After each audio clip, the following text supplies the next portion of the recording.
Hallo liebe Leser, heute präsentieren wir euch etwas ganz Besonderes und zwar den Sherry Schalter Soundvergleich.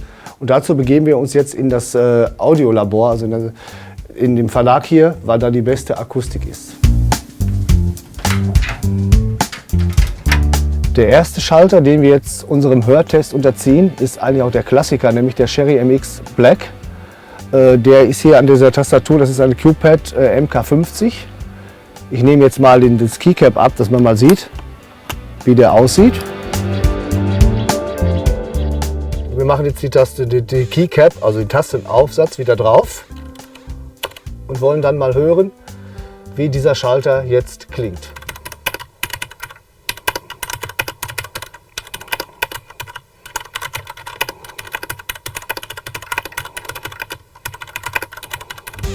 Die nächste Tastatur ist die Gigabyte Aivia Osmium. Die hat jetzt keine Sherry MX Black, sondern Sherry MX Red, also rote Schalter.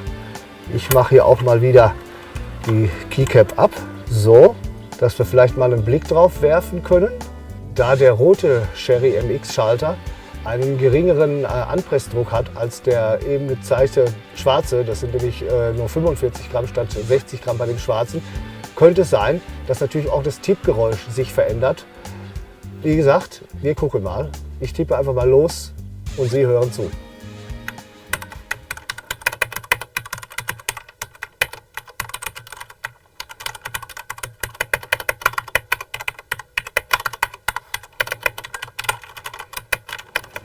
Jetzt kommen wir zu dem Krachschläger unter den Sherry-Schaltern, nämlich dem Sherry MX Blue, der sich dadurch auszeichnet, dass er nicht nur eine taktile Rückmeldung gibt, sondern auch eine hörbare Rückmeldung. Den gucken wir uns doch jetzt auch mal eben im Detail schnell an. Dieser Schalter, der vor allen Dingen von meinen geschätzten Arbeitskollegen sehr geliebt wird oder auch nicht, zeichnet sich dadurch aus, dass er nach dem 2 mm Auslöseweg nicht nur einen spürbaren, sondern auch einen hörbaren, also eine hörbare Rückmeldung gibt. Man hört hier ein leichtes Klicken im Schalter. Und das ist genau das, was viele überhaupt nicht mögen, weil dann wird es wirklich deutlich lauter beim Tippen. Und wer bis jetzt noch keinen Unterschied bei den Schaltern gehört haben sollte, spätestens jetzt müsste er eigentlich deutlich werden. Auch hier tippe ich mal wieder wild drauf los.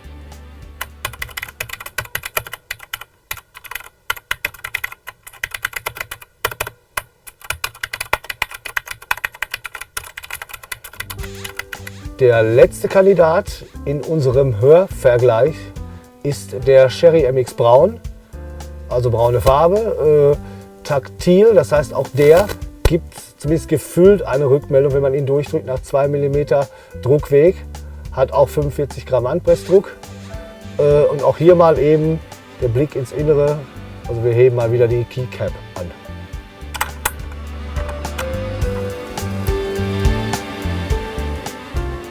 Auch hier bei dem braunen Sherry-Schalter wieder die obligatorische Hörprobe.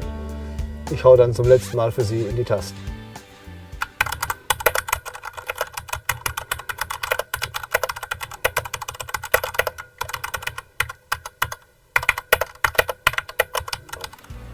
Ich hoffe, wir konnten Ihnen jetzt einen akustischen Eindruck vermitteln, welche Lautstärke, welcher Sound auf Sie zukommt, wenn Sie selber zu Hause mit so einem mechanischen Keyboard tippen.